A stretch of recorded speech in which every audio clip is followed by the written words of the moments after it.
Então, Darcy, vamos conversar agora de um dos assuntos mais específicos da tua área. E eu acho assim que tem um assunto que vem de décadas assim se falando muito, que é sobre o tabagismo, o cigarro comum, né, o câncer de pulmão, as doenças pulmonares relacionadas ao cigarro e hoje em dia o cigarro eletrônico, né? O vape, como é que é o pendrive, Uhum, pop? Não, é pop, uhum. né? É isso aí. Tem tantos nomes, né? Eu queria que tu comentasse, conversasse sobre esse tema com a gente. Sem dúvida, Marta, um tema que nunca deixou de ser atual, né? O tabagismo continua sendo um tema muito atual, com algumas modificações contemporâneas, é verdade, que a gente também tem que identificar. Uma das coisas é que o nível de informação da população sobre o tabagismo hoje é altíssimo. Hoje ninguém fuma por descuido, por desconhecimento. Uhum. Todo mundo fuma porque sabe os riscos. Ao fumar, sabe os riscos. Fuma porque tem uma adesão. Fez uma escolha. Na verdade, ele, na verdade, não fez uma escolha. Não? Ele foi, de alguma maneira, trazido, ele foi como se fosse uma armadilha, entendeu? Que Sim. a indústria do cigarro sempre trouxe, que é o seguinte, tu tem que fumar o primeiro cigarro, É com nós. o resto é por tua conta. O primeiro, e Hum, eles te levavam a fumar o primeiro cigarro. Então, o cigarro, o histórico do cigarro, que vem desde os índios bolivianos, depois Cristóvão Colombo trouxe para a Europa, e depois os jesuítas trouxeram para o Brasil, nós tinha 1550, os jesuítas trouxeram o tabaco para o Brasil, era utilizado em rituais religiosos, etc. e tal, até o cigarro manufaturado no início do século passado, que deu esse grande boom de tabagismo, e no início as pessoas fumavam sem saber que isso dava câncer de pulmão. e era um glamour, né? E sem saber que dava bronquite, sem saber que dava enfisema, sem saber que dava infarto, sem saber que dava derrame cerebral, sem saber que dava impotência, sem saber que dava câncer na bexiga. Então, hoje ainda é a causa mais previsível de morte. Não tem nada que seja mais previsível que tu vai morrer se tu usar do que o cigarro. Então, mas o problema não é que tu fume porque tu sabe que vai morrer e azar, não é isso. É que tu não consegue parar de fumar. Parar de fumar é um dos maiores desafios que o ser humano tem. É muito pior do que parar de beber, por exemplo. Porque o parar de beber tem a conotação social. Uhum. O alcoólatra, ele é uma pessoa que a conotação social dele, às vezes, constrange a ponto dele conseguir parar de beber. Tem os alcoólicos anônimos, etc. O cigarro, não. O professor Mário Rigato dizia uma coisa interessante, que o cigarro, ao contrário da cocaína, que entra pela porta dos fundos da nossa casa, o cigarro entra pela porta da frente. O cigarro entra com a bênção governamental, com a bênção e com o estímulo da indústria, que ganhou milhões e milhões e continua ganhando dinheiro com o cigarro. Mas eles querem que tu fume o primeiro cigarro, porque daí tu vai experimentar uma droga que tem uma capacidade de adição absurda, que é a nicotina, que entra dentro do teu cérebro e que para te tirar ela de lá é muito difícil. Eu quero mais. Eu quero mais, eu quero mais, eu quero mais. Então, se a gente for remontar o histórico do cigarro rapidamente, quem começa a fumar é adolescente. É difícil ver um velho de 70 anos começar a fumar. Quem fuma é adolescente, começa a fumar. No início ele acha que consegue dar conta. Ah, vou fumar na festa, vou fumar na festa. Daqui a pouco ele já está comprando uma carteira. Daqui a pouco ele já está fumando 2 carteiras por dia. Quando passa dos 40 anos, ele começa a ter risco de desenvolvimento da doença. Porque os fatores de risco que desenvolvem o câncer, o enfisema, a bronquite, eles não são lá no início. Eles são a posteriori. Então, um paciente hoje, por exemplo, que tem mais de 40 anos e é fumante, é um paciente com um grupo de risco para câncer. De alguma maneira, tu vai ter que buscar o diagnóstico precoce. Um paciente que fuma, por conceito, é um bronquítico. Não existe quem fuma e que não tenha bronquite. É conceito. Que o pulmão seja feliz. E é um só. Não tem pulmão feliz Deus fumando, deu né? aquele para ti. Quem cuida dele é tu, né? E o desenvolvimento do enfisema pulmonar, para a gente falar das doenças pulmonares, né? Que são essas 3 as mais importantes. Que é a destruição do pulmão, né? É a perda da capacidade de captação do oxigênio. Por isso que a pessoa com enfisema tem falta de ar. Então, é uma tragédia apontada, anunciada, explicitada, e aí as pessoas chegam assim, o senhor vai me dizer que eu não paro de fumar porque eu não tenho vergonha na cara. Isso, para mim, é uma coisa que me deixa muito triste, sabe?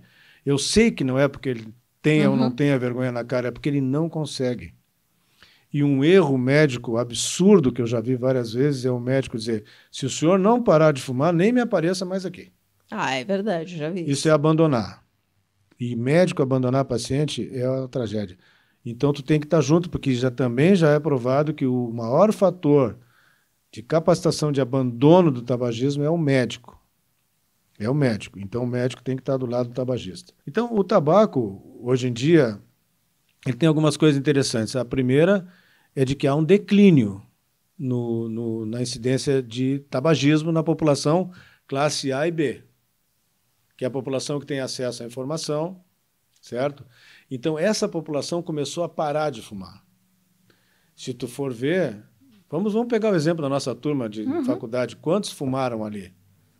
Muitos. É verdade. Muitos. Eu vou te dizer, eu chutaria 30%, 40% dos nossos colegas fumavam naquela época. Alguns pararam, outros continuaram, etc. Hoje, tu não tem isso nos cursos de medicina. Nós vamos falar depois sobre o vape, mas cigarro de papel como era, não. Sim. Então, a conscientização através da propaganda, aumento dos impostos, entendeu? E o esclarecimento da população sobre os malefícios do cigarro fez com que essas pessoas começassem a abandonar o hábito do cigarro. Aqueles alertas nas embalagens de cigarro Muito importante, funcionaram? muito importante, muito importante. Só que a classe mais desfavorecida aumentou o índice disso. Porque daí tem outras conotações sociais. Porque o cigarro, ele te dá prazer. É uma droga, a nicotina, que não te deprime e acalma a tua ansiedade. Então, olha que maravilha de droga. Uma droga que, numa só, consegue aliviar a tua depressão e abrandar a tua ansiedade. Então, tu vive muito bem. Então, as pessoas fumam porque se sentem bem fumando. E é uma bela de uma droga para esse fim. O problema é o preço. Ele não vai ser de graça. Ele vai te dar esse prazer, mas ele vai te cobrar. E vai cobrar um preço alto. E é esse pessoal que está consumindo esses cigarros contrabandeados, né? Porque vem muita coisa do Paraguai, né? Sim, ainda. Sim. Bom, aí a gente sabe que também a constituição do cigarro, né, ela é nicotina e alcatrão, basicamente. A nicotina é a droga que faz que tu tenha vontade de fumar, e o alcatrão é todas as impurezas que vêm junto, né? São mais de 4.000 substâncias, mais de 50 substâncias cancerígenas aprovadas, né, que estão em contato direto com a tua mucosa respiratória e que vai desenvolver uma célula neoplásica em algum momento, né? O que aconteceu, então, com esse declínio do tabagismo nas classes mais favorecidas é que a indústria do cigarro começou a perder o seu rendimento. E aí houve uma grande sacada da indústria, que é de uma inteligência que eles não são milionários à toa.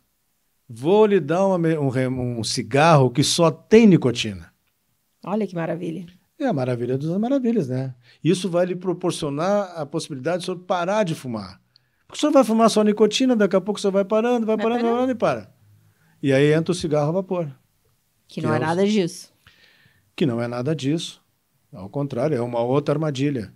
E aí, se a gente for ler sobre isso, se tu for ver as propagandas de cigarro no início do século passado, nem foi tão no início, na metade do século. Marlboro, o cara bem-sucedido, cheio de mulher em volta, as mulheres faceiras, fumando perto dos filhos, né? Tudo isso era E os adolescentes, assim, fascinados com aquele mundo de glamourização que o cigarro te permitia.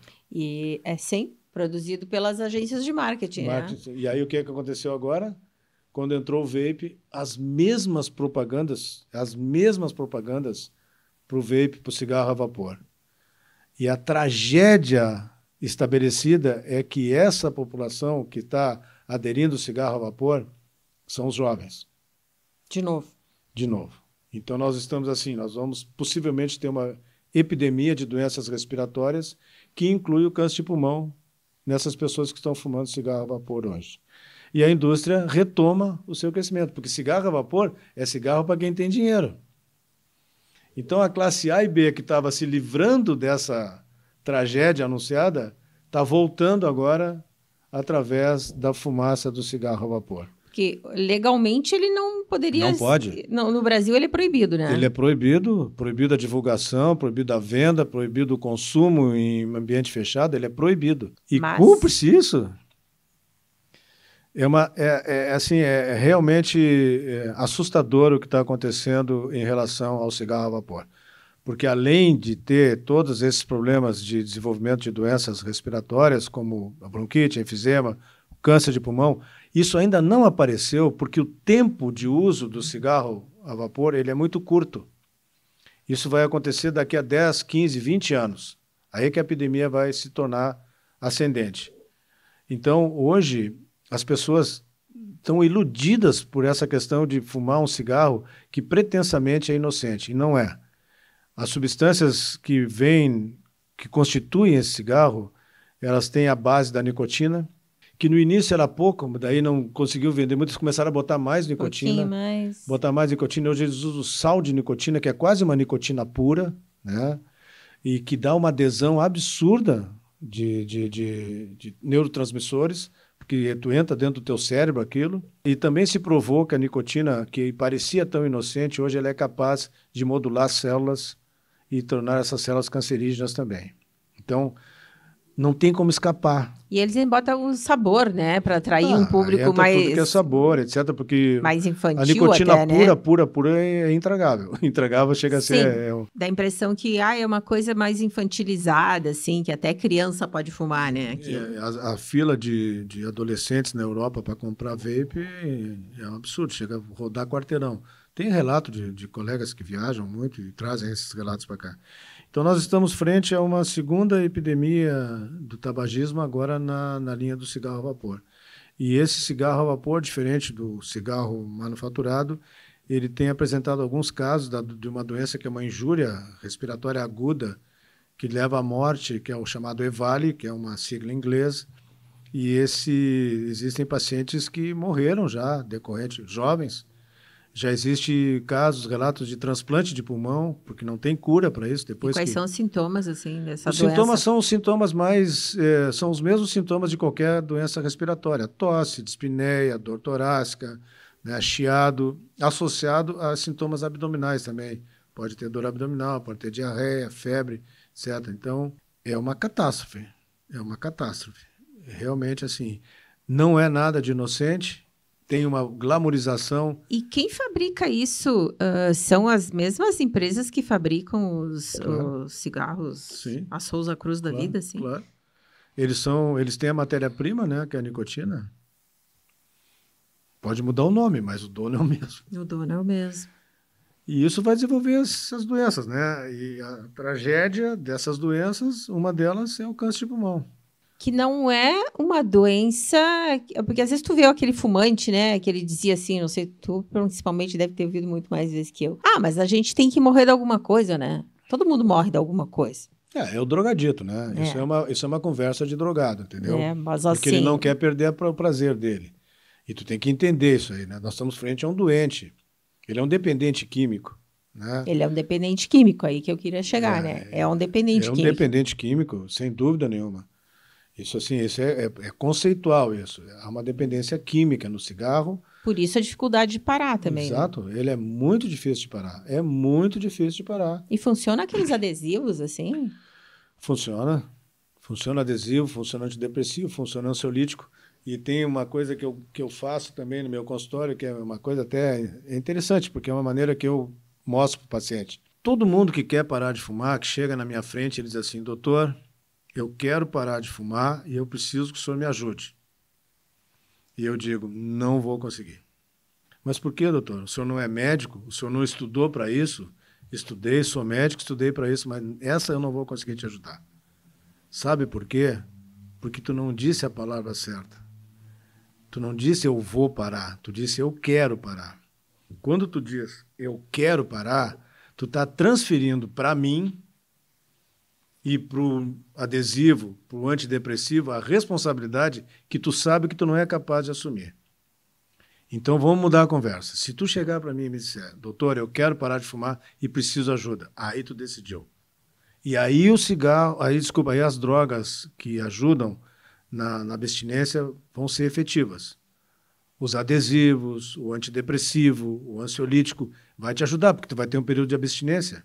Aí tem que ter força de vontade, né? Mas tu tem que decidir que tu vai parar. Porque se só querer não serve. Os que decidem que vão parar, param. Infelizmente é um percentual pequeno ainda. Mas param.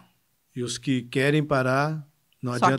Só querem. Eles gastam dinheiro e eles me dizem o seguinte: doutor, isso eu já usei, não dá para nada, isso não resolve.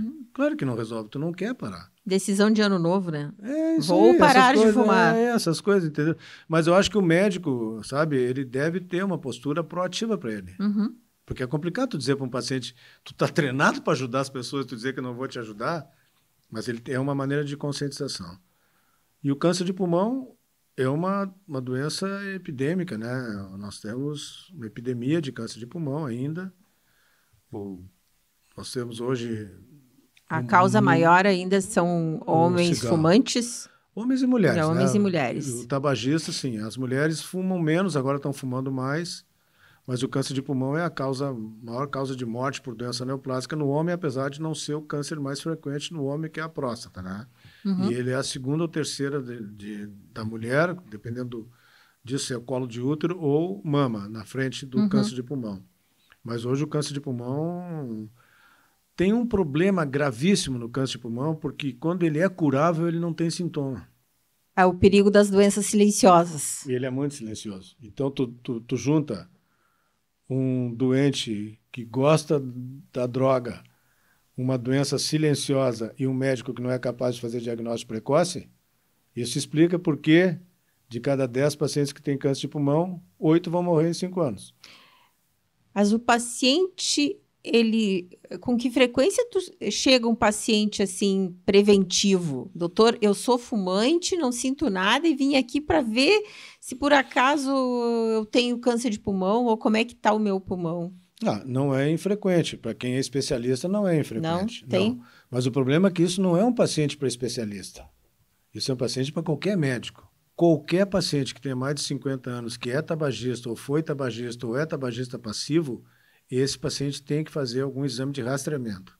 Quais seriam esses exames? O exame de rastreamento que mais funciona chama-se tomografia computadorizada de tórax de baixa dose.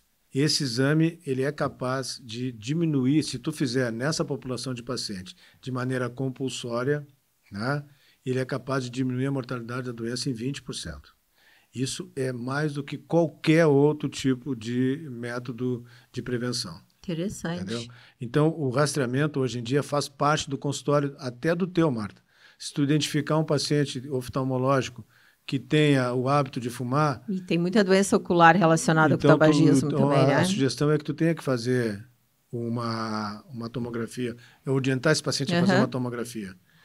De livre e espontânea vontade é pouco, porque isso...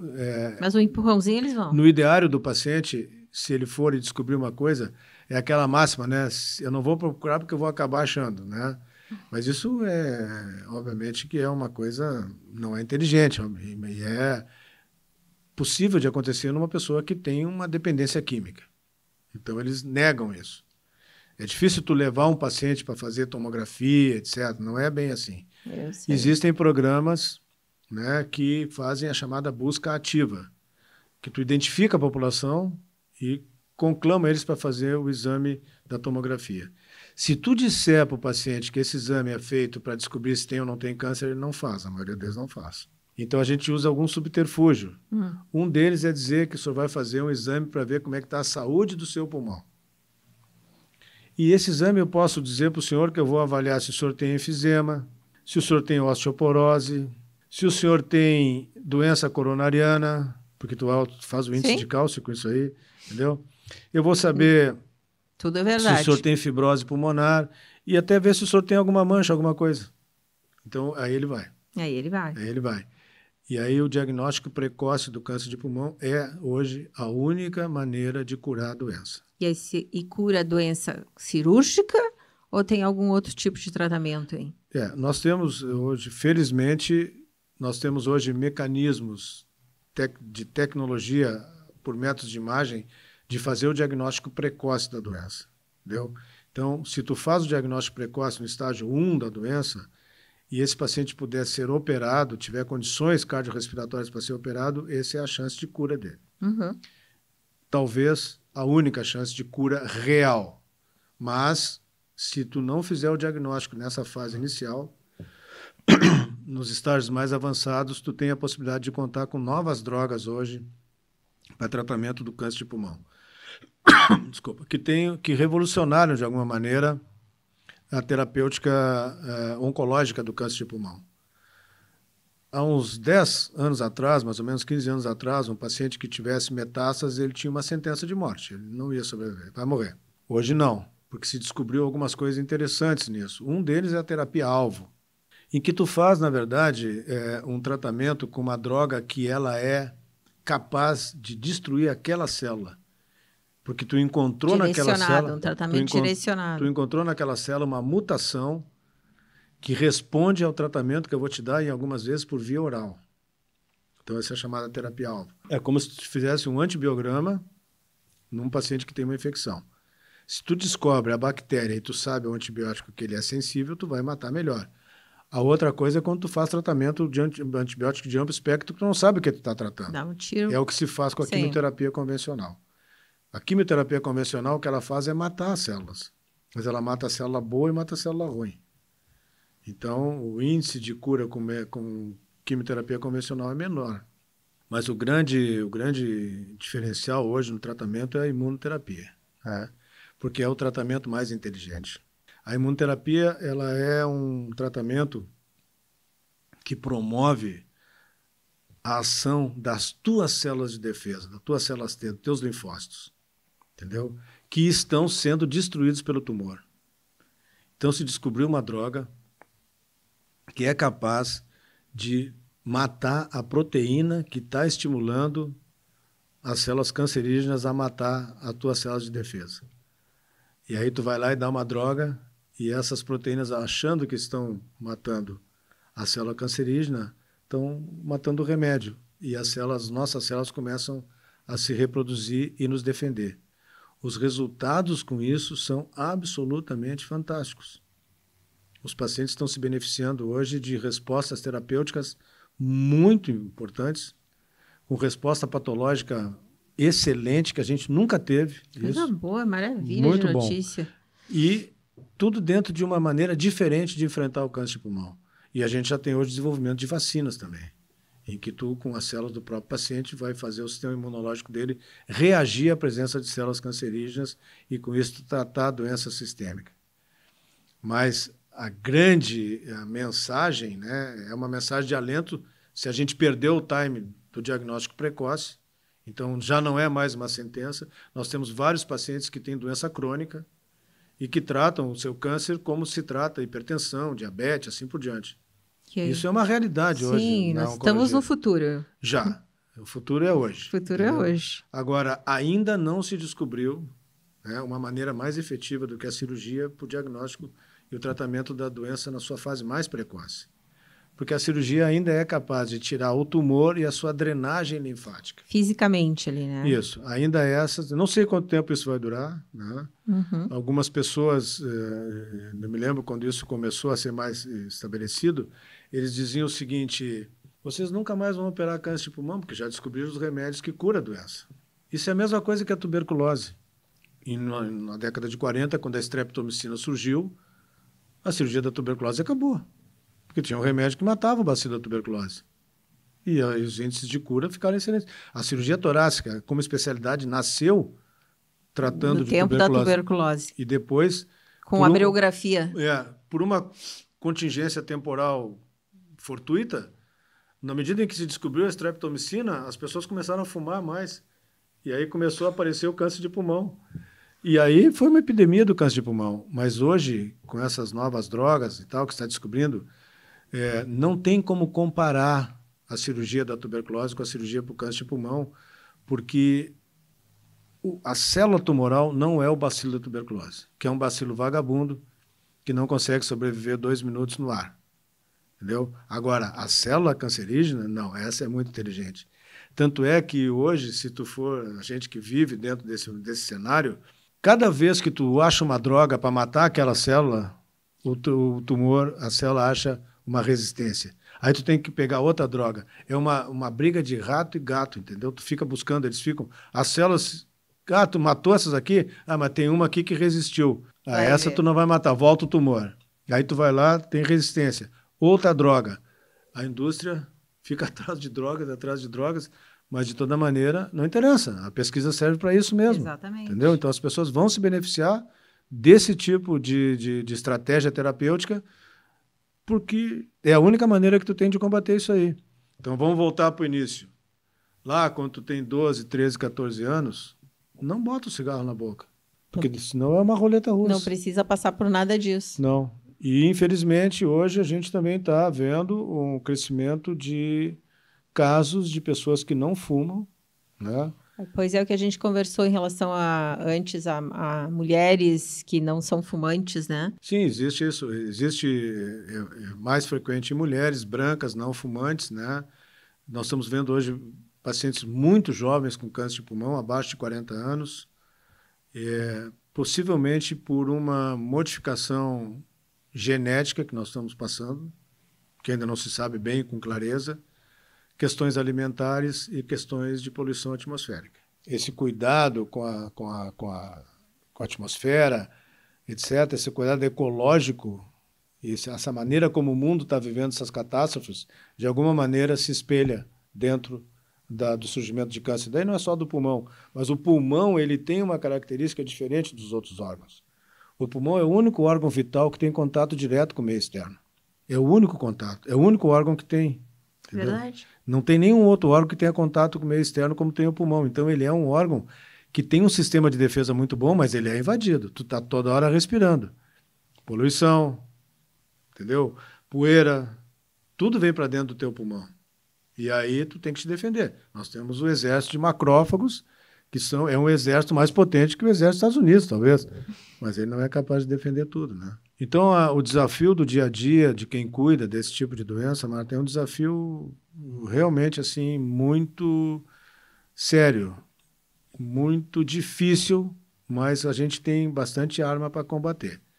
Mas o esclarecimento da população quanto aos fatores de risco, esse talvez ainda seja o mais importante. E a questão do médico, não só o especialista, ser o médico que vai trabalhar em cima do diagnóstico precoce para uma doença que não tem sintoma quando é curável.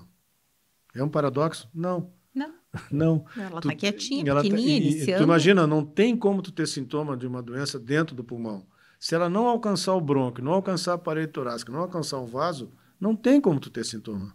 Entendeu? Tu não vai ter dor, tu não vai ter tosse, tu não vai ter nada. E tu tá gostando de fumar, então tu segue fumando. Quanto mais tu fuma, mais tu estimula o crescimento tumoral. Tu vê que na oftalmologia a gente tem uma vantagem. O glaucoma, que é uma doença que pode levar à cegueira definitiva, ele é silencioso também. Não dói, não dá hemorragia no olho, não dá dor de cabeça, não altera a visão num primeiro momento, nada. Mas acontece com mais frequência depois dos 40 anos. E depois dos 40 anos a gente tem presbiopia. Então, tu vai consultar porque tu não tá enxergando para perto. E aí, na rotina do exame, a gente acaba fazendo a maioria dos diagnósticos de glaucoma e conseguir um glaucoma, um diagnóstico precoce na rotina do consultório, né? Sim. A pneumologia e acho que essa questão do câncer, diagnóstico precoce do câncer de pulmão, depende de outras especialidades mesmo também, muito, né? Muito. Hoje em dia a gente não tem mais a figura assim muito frequente do clínico geral, né? Então, quem é o clínico geral dos homens? O urologista, o cardiologista. Quem é o clínico geral das mulheres? O ginecologista. Não é verdade? Então, assim, essas especialidades têm que fazer esse trabalho preventivo. A gente, junto com o Gilberto Schwartzman, que é um oncologista de Porto Alegre, a gente trabalhou na confecção de uma cartilha que vai ser trazida agora pela Secretaria de Saúde do Estado do Rio Grande do Sul, em que nós temos assim elencado todos os fatores de risco e o que tu tem que fazer como médico na UBS. Interessante. Aquela cartilha para te ter do teu lado. Aí tu olha para a Marta, está atendendo, se eu vou pedir isso, porque ela tem esse grupo de risco. Entendeu? Isso é fazer medicina preventiva. Isso é tratar a doença antes da doença, que é a grande sacada do médico, né? Darcy, então, para a gente encerrar essa conversa, assim, que foi muito produtiva, eu gostei muito, aprendi muito também hoje. Eu também. É muito bom ouvir e conversar contigo. Eu gostaria que tu fizesse, assim, as considerações finais, um resumão, assim, que mensagem tu gostaria de deixar para as pessoas que nos ouvem e nos assistem sobre esses cuidados, essa questão da prevenção, das doenças pulmonares? Bom, Marta, também queria te agradecer a oportunidade de conversar contigo. Para mim é sempre inspirador. E a mensagem é trabalhar em cima do conhecimento do risco que a gente corre quando nós estamos usando uma substância que é muito nociva ao nosso organismo, entendeu? Que a gente entenda que isso é um caminho que algumas vezes não tem volta, mas estando no uso, buscar a prevenção de doenças mais graves, como o câncer de pulmão, buscar no seu médico a orientação necessária para isso, conclamar os médicos para que eles se sintam também corresponsáveis por esse tipo de epidemia que nós vivemos em relação ao câncer de pulmão especificamente, né? E dizer que nós temos hoje ferramentas muito boas para combater essa doença, principalmente o câncer de pulmão, que é uma doença que eu trato com mais frequência, Sim. né? Nunca tivemos tão bem de armas para combater essa doença, seja do ponto de vista do diagnóstico precoce, seja do ponto de vista das cirurgias chamadas minimamente invasivas, que são as cirurgias por vídeo, cirurgias por robô. Hoje em dia não se faz mais cirurgia de câncer de pulmão abrindo o paciente com cortes muito grandes, etc. Tudo é possível fazer com recuperação mais rápida, menos dor e assim por diante. As novas drogas para o câncer de pulmão hoje são extremamente efetivas, entendeu? Então, na possibilidade do diagnóstico precoce, sempre ele. Sempre ele. E na impossibilidade, o alento de que nós temos alguma coisa a mais para oferecer e que a doença não é uma sentença de morte. É um caminho a ser cruzado, mas vai ter gente contigo para cruzar. Que maravilha. Olha, eu espero que vocês que estão assistindo a gente tenham aprendido tanto quanto eu aprendi hoje e tantas novidades, tanta coisa importante que o Darcy trouxe para a gente hoje. E eu quero agradecer muito a presença do meu grande amigo Darcy aqui hoje. Fiquei muito feliz mesmo. Obrigada, pessoal. Muito obrigada, Marta. Obrigado a quem está nos assistindo também.